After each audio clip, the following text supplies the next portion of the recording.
Dear students, good morning.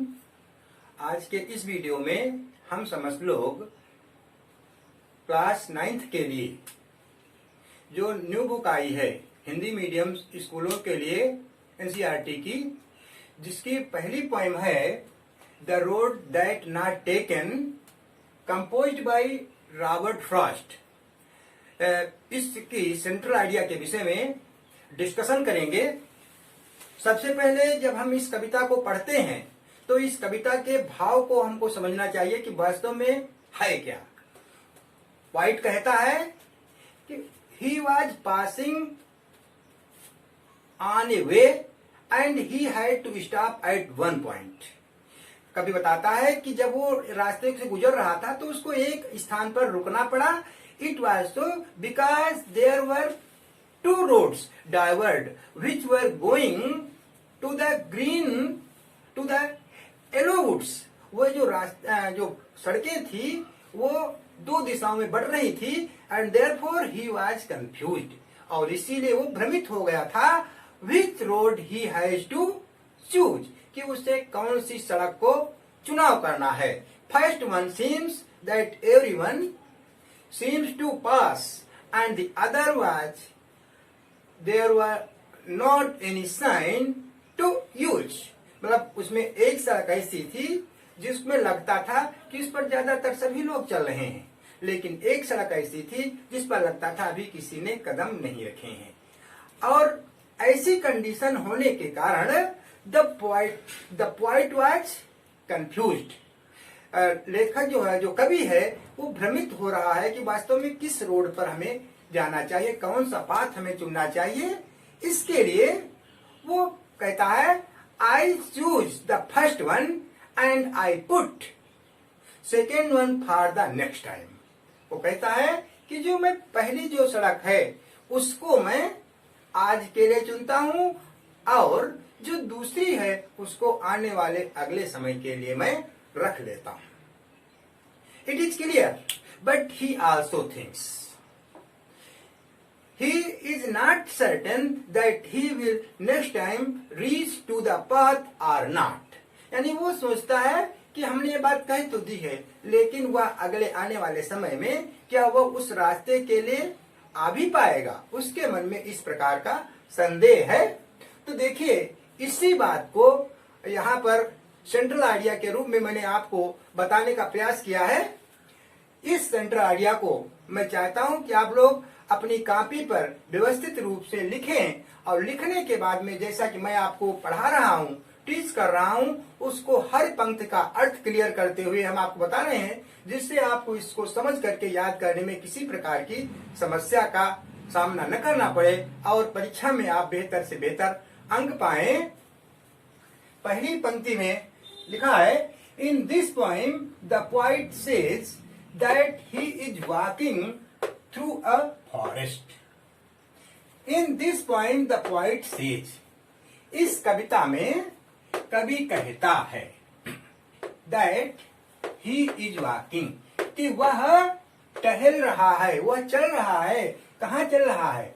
through a forest, एक जंगल से होकर। इस पंक्ति में, इस कविता में कवि कहता है कि वह एक जंगल से होकर के जा रहा है, गुजर रहा है, चल रहा है।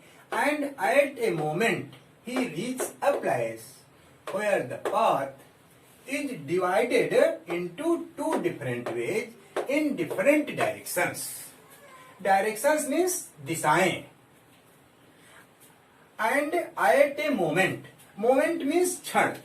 मैं आपको यहां मीनिंग भी क्लियर करता हूं। moment, moment means क्षण, कुछ पल के लिए,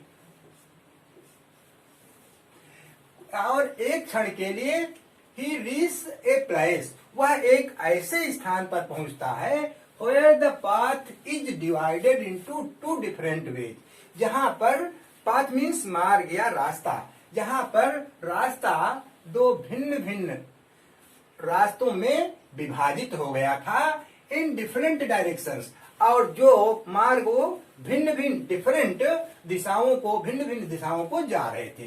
देखिए यहाँ पर दो शब्द हैं, एक तो है पाथ। पाथ मीन्स होता है मार्ग,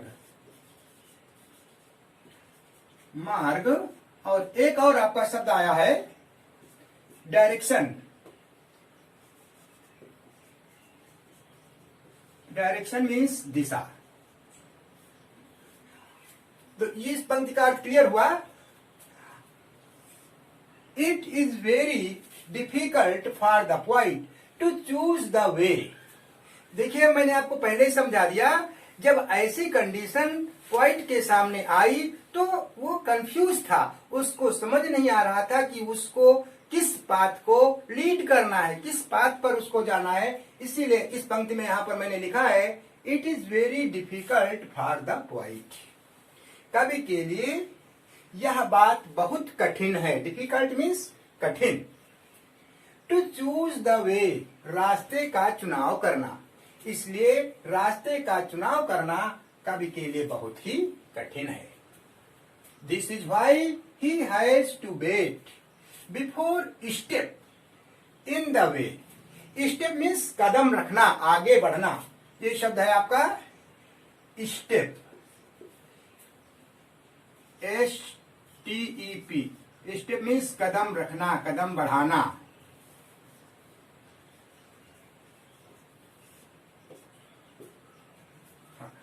this is why he has to wait before step in the way.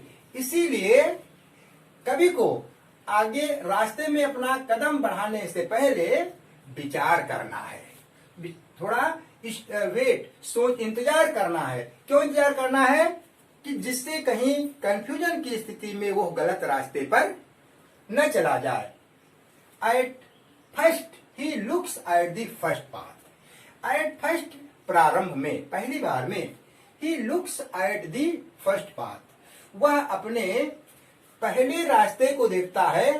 First की स्पेलिंग क्लियर कीजिए, FIRST होता है। He looks at the first path very closely. Closely means निकटता से, नजदीकी से। पहली बार में पहले वह पहले वाले मार्ग को, पहले वाले रास्ते को बहुत ही निकटता से देखता है। एंड देन द अदर, और उसके बाद में, देखने के बाद में वह उस दूसरे वाले रास्ते को देखता है। The other seems not to be used ever. Ever means पहले से, शब्द है इवर, पहले से।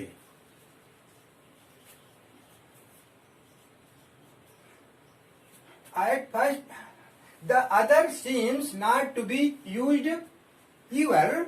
दूसरा रास्ता उसको पहले से प्रयोग किया हुआ नहीं लगता है। हमने आपको पहले बताया था, the first way seems that most of the persons have used it, and other way seemed that no person had kept this way। कि दूसरा वाला रास्ता ऐसा लगता था कि किसी भी व्यक्ति ने उस पर अपना कदम ही न रखा है।